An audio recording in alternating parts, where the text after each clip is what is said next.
नमस्कार, welcome to सासभाऊ नोकझोक recipes. आज आपण कच्च्या केळ्यांची उपवासाची भाजी करते। बघा, कच्ची केळी घेतली, ती धुवून आहेत ना पाण्यात घालून ठेवायची। तुम्हाला अजून बारीक पाहिजे तर फोडी करू शकता। आता मी कुकरमध्ये करणार आहे। तूप टाकले, त्याच्यात जिरं टाकले।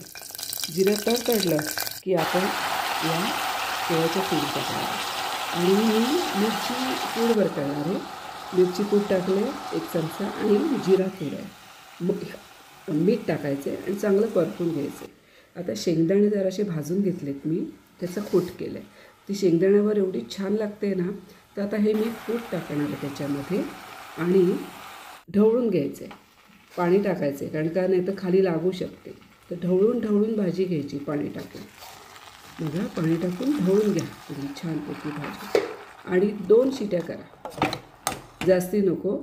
आणि थोडे अजून बारीक पाहिजे तर तुम्ही बारीक फोडी करू शकता। आता पातळ घट्ट हे तुम्ही तुमच्या याच्यावर आहे।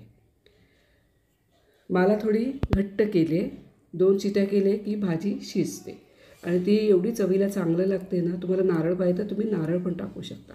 आता ही खाताना ना ह्याच्यावर लिंबू पिळून खायचं किंवा कोथिंबीर घातले किंवा खूप सारं दही घ्यायचं आणि दही आणि ही भाजी एवढी सुंदर लागते ना। नेहमी साबुदाण्यापेक्षा ही भाजी करून बघा आणि उपवासाला खूप छान लागते आणि थंडीच्या दिवसात केळी खाल्लेली चांगली।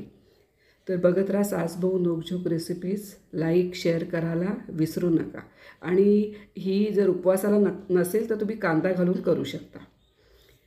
तर नक्की करा आणि कशी झाली ती मला सांगा।